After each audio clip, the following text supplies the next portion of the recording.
अस्सलाम वालेकुम। आज हम नंबर थ्योरी का लेक्चर 12 स्टार्ट करेंगे।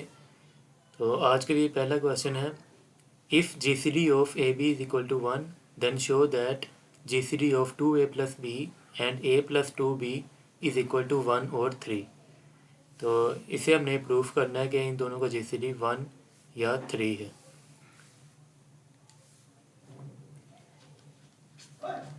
ठीक है, तो मैं लेट कर लेता हूँ कि 2a plus B and a plus 2b का जीसीडी मेरे पास d है। तो d is equal to 2a plus B and a plus 2b, ये लिख दिया। अगर d इन दोनों का जीसीडी है तो जीसीडी की डेफिनेशन के मुताबिक d इस टर्म को भी डिवाइड करेगा और इसको भी। d divides 2a plus B and d divides a plus 2b। अब हम डिविजिबिलिटी की डेफिनेशन अप्लाई करेंगे कि अगर d इस टर्म को डिवाइड कर रहा है तो मैं इस टर्म को d के मल्टीपल की फॉर्म में लिख सकता हूँ। तो 2a plus B can be written as d multiply some integer q for q belongs to set of integer z। Similarly अगर d इस टर्म को डिवाइड कर रहा है तो इस टर्म को मैं d के मल्टीपल की फॉर्म में लिख सकता हूँ।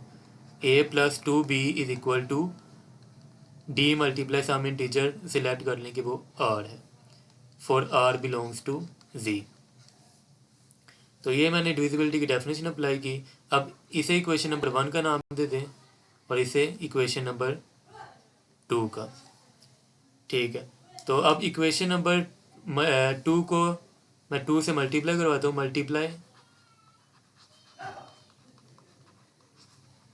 इक्वेशन 2 बाय 2, तो ये मेरे पास आ जाएगा 2a plus 4b is equal to 2dr। इसे इक्वेशन नंबर 3 का नाम दे दें। अब इक्वेशन 1 और 3 को मैं सब्ट्रैक्ट करूँगा तो a वाली टर्म कैंसिल हो जाएगी। ठीक है, सब्ट्रैक्ट इक्वेशन 1 एंड इक्वेशन 3। तो इक्वेशन 3 लिखते हैं पहले, 2a plus 4b is equal to 2dr। और इक्वेशन 1 थी मेरे पास 2a plus b, 2a plus b is equal to dq। इसे सब्ट्रैक्ट करना है तो साइन चेंज करेंगे, a वाली टर्म कैंसिल हो जाएगी तो 4 minus 1 3b is equal to 2dr minus dq, ये आ गया। अब राइट साइड से d कॉमन आ रहा है तो d कॉमन निकाल लेते हैं, तो अंदर बचेगा 2r माइनस q। इसी तरह सेम प्रोसीजर इक्वेशन 2 को आप मल्टीप्लाई करेंगे 2 के साथ, सॉरी इक्वेशन 1 को multiply equation 1 bye 2।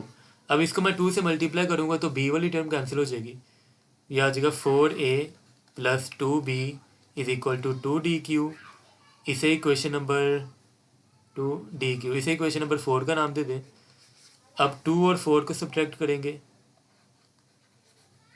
Subtract equation 2 and 4।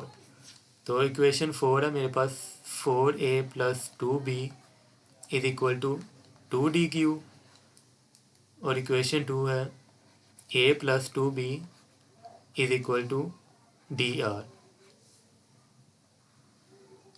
इसे सब्ट्रैक्ट करेंगे तो साइन चेंज हो जाएगा, b वाली टर्म कैंसिल होगी तो 3a इक्वल आ गया 2dq माइनस dr। अब राइट साइड से d कॉमन आ रहा है, d कॉमन निकाल लेते हैं तो अंदर बचेगा 2q माइनस r। अब 2q माइनस r ये मेरे पास इंटीजर होगा। इसकी रीज़न क्या है कि मेरे पास q भी एक इंटीजर है और r भी इंटीजर है। ये देखें, r भी एक इंटीजर था और q भी इंटीजर है, और इस टर्म को सोल्व करेंगे तो इसका आंसर भी कोई इंटीजर आएगा। अब d किसी इंटीजर से मल्टीप्लाई होके हमें आंसर दे रहा है 3a। इसी तरह इस साइड पे भी डी किसी इंटीजर से मल्टीप्लाई होके आंसर दे रहा है 3b। तो इसका मतलब है कि डी डिवाइड करेगा 3b को भी और डी डिवाइड करेगा 3a को भी। ये मैंने सिंपल डिविजिबिलिटी की डेफिनेशन अप्लाई की है कि अगर डी 3a को डिवाइड करता है तो इसका मतलब है कि 3a को डी के मल्टीपल की फॉर्म में लिख सकते हैं। तो ये ऊपर वाला स्टेप वही लिखा है कि 3a को डी के मल्टीपल की फॉर्म में लिखा है, डी मल्टीप्लाई सम इंटीजर। ठीक है, अब डी 3b को भी डिवाइड कर रहा है और 3a को भी डिवाइड कर रहा है। तो यहाँ से मुझे पता चल रहा है कि डी कॉमन डिवाइजर है इन दोनों का, which implies that D is common divisor of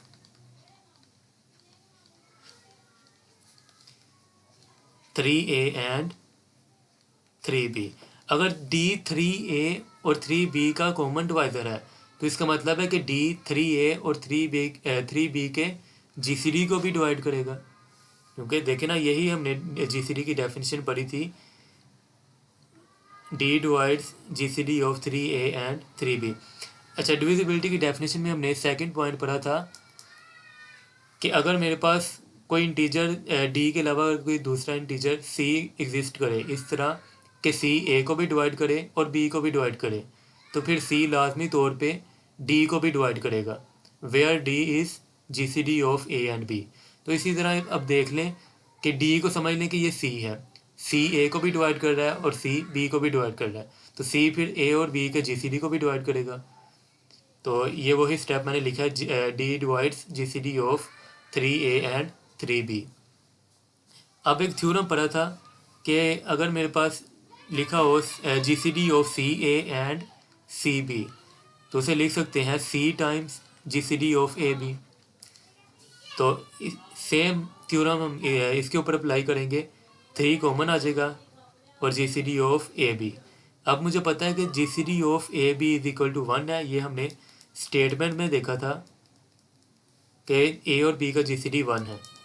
तो ए बी की जगह पे 1 पुट कर देते हैं, D divides 3 multiply 1 and D divides 3। अब डी डिवाइड कर रहा है 3 को, तो ये उसी सूरत पॉसिबल है कि अगर डी की वैल्यू +-1 हो या +-3 हो, क्योंकि इसके अलावा तो कोई दूसरा इंटीजर 3 को डिवाइड नहीं कर सकता। अगर कोई दूसरा इंटीजर डिवाइड करता है तो हमारे पास रिमाइंडर बचेगा जो कि कंप्लीट डिविजिबल नहीं है। तो अगर ये कंप्लीट डिवाइड कर रहा है 3 को, तो इसका मतलब है कि डी की वैल्यू या तो +-1 हो सकती है या +-3 हो सकती है। लेकिन हमने पढ़ा था कि जीसीडी हमेशा पॉजिटिव होता है, तो इसीलिए but GCD is always greater than 0, तो हम सिर्फ पॉजिटिव वैल्यू कंसिडर करेंगे डी के, डी इज़ इक्वल टू 1 और 3, यहाँ पे और लिख लें। ठीक है, तो अब डी की वैल्यू हमने क्या लेट की थी, डी की वैल्यू लेट की थी कि डी जीसीडी है 2a + b and a + 2b का। तो GCD of 2a + b and a + 3b is equal आ गया 1 और 3। तो यही चीज़ हमने प्रूफ करनी थी।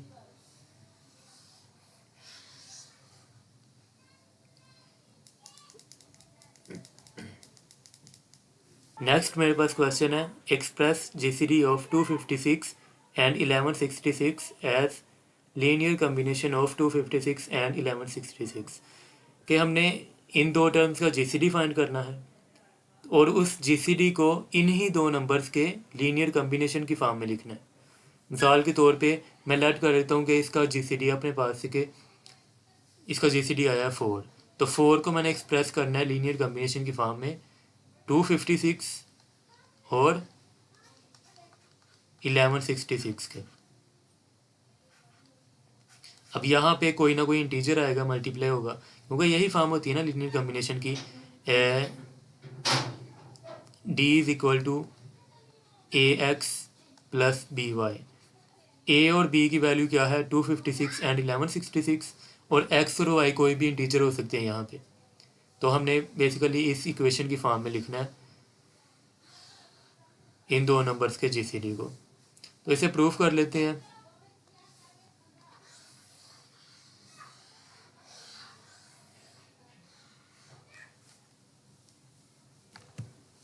ठीक है, तो इसका सलूशन देख लेते हैं। अच्छा, हमने स्कूल लेवल पे एक मेथड पढ़ा था HCF फाइंड करने का, हाईएस्ट कॉमन फैक्टर, और GCD दोनों एक ही चीज़ के नाम है। हाईएस्ट कॉमन फैक्टर फाइंड करने का एक तरीका पढ़ा था लॉन्ग डिवीजन मेथड से।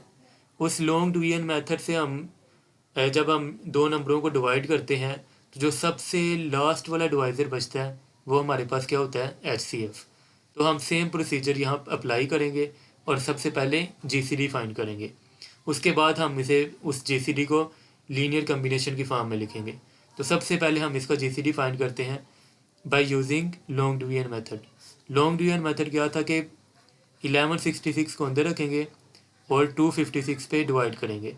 अब 256 को 4 से अगर मैं मल्टीप्लाई करूं तो मेरा आंसर आता है 1024 और रिमाइंडर बचता है 142।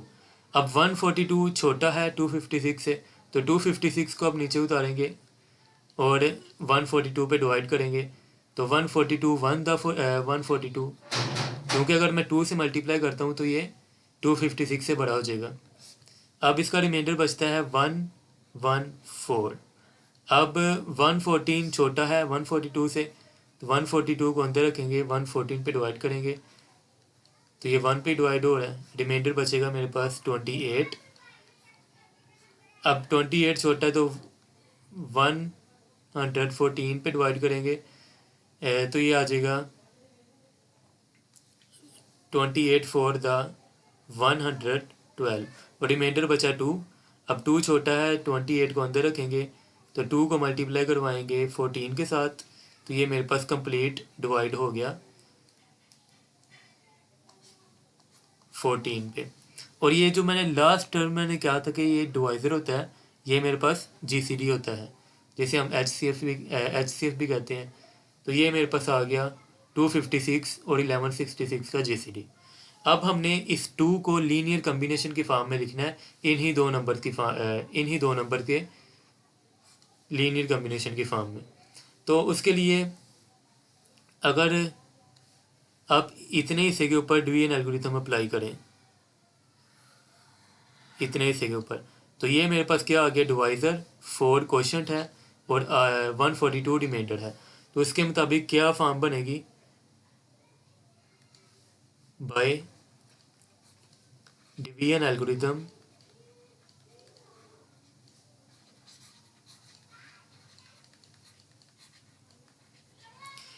डिवीजन एल्गोरिथम के मुताबिक 1166 ये मेरे पास डिवाइडेंड है, तो 1166 को इस फॉर्म में लिख सकते हैं 4 मल्टीप्लाई 256 प्लस रिमाइंडर। रिमाइंडर क्या, 142, यह आ गया। इसी तरह अगर मैं अब इतने हिस्से के ऊपर डिवीजन एल्गोरिथम अप्लाई करूँ तो फिर मेरी इक्वेशन क्या बनेगी। अब 142 मेरे पास डिवाइज़र है, 1 क्वोशंट है और रिमाइंडर क्या है 114। तो इसके ऊपर अप्लाई करते हैं तो 256 को मैं लिख सकता हूँ 1 मल्टीप्लाई 142 प्लस रिमाइंडर। रिमाइंडर क्या है 114। इसी तरह नेक्स्ट अब इसके ऊपर डिवीजन एल्गोरिथम अप्लाई करेंगे तो इसके मुताबिक ये मेरे पास आ जाएगा 142 इज इक्वल टू,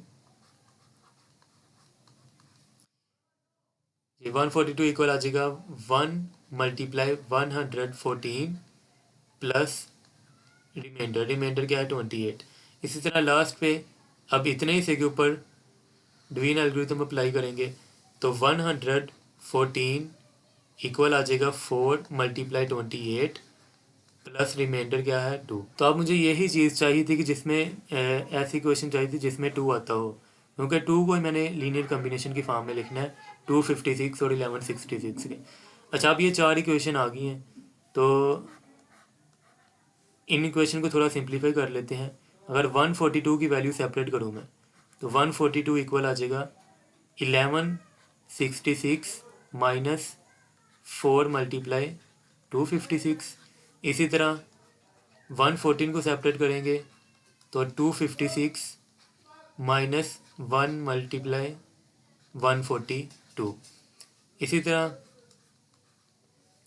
अगर 28 को सेपरेट करें तो ये आ जाएगा 142 माइनस 1 मल्टीप्लाई 114। अब 2 को सेपरेट करते हैं तो ये मेरे पास आ जाएगा 114 माइनस 4 मल्टीप्लाई 28। अच्छा, अब 2 तो सेपरेट हो गया, अब 2 को लीनियर कॉम्बिनेशन की फॉर्म में लिखना है 256 और 1166 के। तो इसका मतलब है कि मैं ये फोर्थ इक्वेशन इसी को थोड़ा बहुत सेपरेट करूँगा, इसे सोल्व करूँगा, लीनियर कॉम्बिनेशन की फॉर्म में बनाने की कोशिश करूँगा। तो 2 मल्टीप्लाई 114 माइनस 4 मल्टीप्लाई 28 की जगह पे मैं उसकी वैल्यू पुट कर देता हूँ फ्रॉम इक्वेशन 3। इक्वेशन 3 ये थी, तो 28 की आ जाएगा 142 माइनस 1 मल्टीप्लाई 114 माइनस 4 को मल्टीप्लाई करवा दें उधर, 4 मल्टीप्लाई 142 आ जाएगा।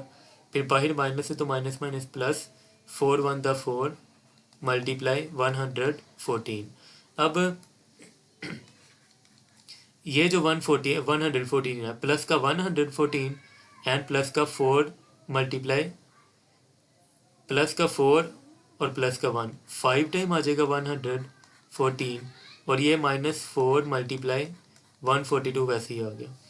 अब 5 मल्टीप्लाई 114 वैसे ही लिखा रहने दें, माइनस 4 मल्टीप्लाई, अब 142 किसके इक्वल था, 142 की वैल्यू, या 142 की बजाय तरतीब से अगर हम चलें, पहले 28 वाली यूज़ की थी इक्वेशन, फिर अब 114 वाली करते हैं। तो उसके लिए 2 multiply 5 2 is equal to 5 multiply 114 की जगह पे उसकी इक्वेशन आ जाएगी 256 माइनस 1 मल्टीप्लाई 142 माइनस 4 टाइम्स 142। अब 5 को मल्टीप्लाई करवा देते हैं, 5 multiply 256 minus 5 multiply 142 minus 4 multiply 142, यह आ गया। अब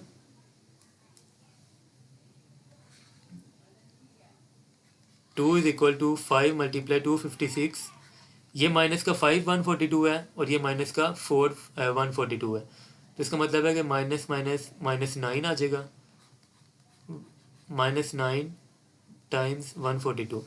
ठीक है, तो 2 is equal to 5 multiply 256।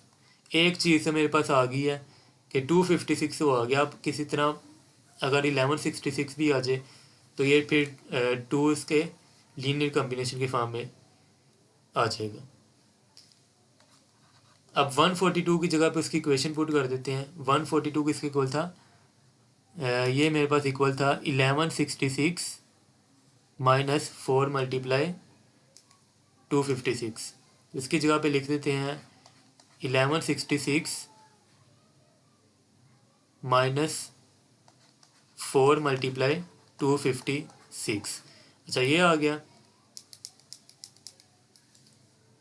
2 is equal to 5 multiply 256 minus 9 को मल्टीप्लाई करवा दें, 9 मल्टीप्लाई 1166 माइनस माइनस प्लस, 9 4 था 36 मल्टीप्लाई 256। अब 5 टाइम्स 256 एंड 36 टाइम 256, इन दोनों को ऐड करूँगा तो ये मेरे पास आ जाएगा 41 टाइम्स 256 माइनस 9 टाइम्स 1166।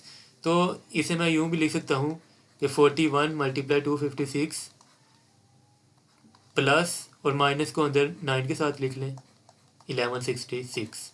अब देख लें ये वही फॉर्म बन गया लीनियर कॉम्बिनेशन की कि 256 भी सम इंटीजर के साथ मल्टीप्लाई हो रहा है और 1166 भी किसी इंटीजर से मल्टीप्लाई हो रहा है और हमारा आंसर आ रहा है 2। तो इसका मतलब है कि 2 को मैंने लिखा हुआ लीनियर कॉम्बिनेशन की फॉर्म में इन दो नंबर्स के। तो यही चीज़ हमने बनानी थी कि 2 is a linear combination of 256 and 1166। ये वही फॉर्म है, D is equal to X A या ए एक्स ए की बात है। और वाई बी। यहाँ पे x की वैल्यू है 41, a की वैल्यू है 256, y की वैल्यू है -9 और b की 1166 और d मेरे पास GCD है a और b का।